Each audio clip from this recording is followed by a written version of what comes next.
Les podcasts du Figaro. Vous êtes de ceux qui, au restaurant, passent la carte des vins aux voisins de table avec un sourire d'excuse et qui, en soirée, acquiescent gravement quand quelqu'un parle de tanins soyeux en se demandant si ce n'est pas un style de tissu. J'ai une bonne nouvelle pour vous.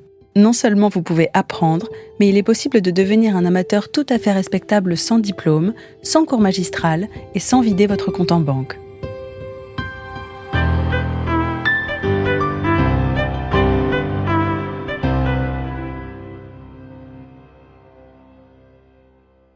Pour commencer, un réflexe à adopter sur une première semaine, boire différemment.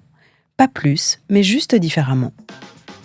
Choisissez 4 bouteilles issues de 4 régions distinctes, un Bourgogne, un Côte-du-Rhône, un Bordeaux et un Alsace par exemple, entre 8 et 15 € chacune. Goûtez-les sur 4 soirs, seul ou à deux, avec un bout de papier et un crayon. Notez 3 choses et 3 choses seulement. Ce que vous sentez au nez, ce que vous ressentez en bouche et si vous aimez. Pas de vocabulaire imposé et pas de fiche technique. Vos propres mots. Ça sent la framboise, c'est râpeux, ça me rappelle la confiture, tout est valable. Le simple fait de verbaliser une sensation a le pouvoir de transformer votre rapport au vin. Vous passez de buveur passif à dégustateur actif et votre cerveau commence dès lors son petit travail d'archivage. La deuxième semaine, comparez. Achetez 2 vins du même cépage mais de régions différentes. Un pinot noir de Bourgogne et un pinot noir d'Alsace, une syrah du Rhône-Nord et un shiraz australien. La comparaison est le plus puissant outil d'apprentissage du vin parce qu'elle force votre palais à chercher les différences plutôt qu'à nommer les évidences. C'est là que vous commencerez à comprendre physiquement, dans votre bouche, ce que la notion de terroir veut dire. Troisième semaine, allez chez un caviste. Pas un supermarché, mais bien un caviste. Dites-lui exactement ce que vous avez aimé et ce que vous n'avez pas aimé dans les vins des 2 premières semaines et demandez-lui de vous surprendre. Un bon caviste est un passeur. Il ne juge pas votre ignorance, il s'en nourrit pour vous guider. C'est son métier et c'est ce qui le distingue d'un algorithme.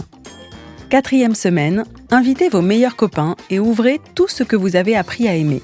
Parlez-en, discutez, dites ce que vous sentez sans craindre de vous tromper parce que personne ne se trompe en matière de goût. On a des préférences et pas forcément des lacunes. Le vin est un langage en soi et comme toute langue étrangère, il suffit de le pratiquer suffisamment pour créer des automatismes. Alors non, au bout de ces 30 jours, vous ne serez sans doute pas encore un grand sommelier, mais vous saurez distinguer un pinot noir d'une syrah, un blanc vif d'un blanc gras, un vin jeune d'un vin évolué. Et surtout, vous aurez acquis la seule chose qui compte vraiment, la confiance de dire ce que vous aimez et l'envie de continuer à chercher.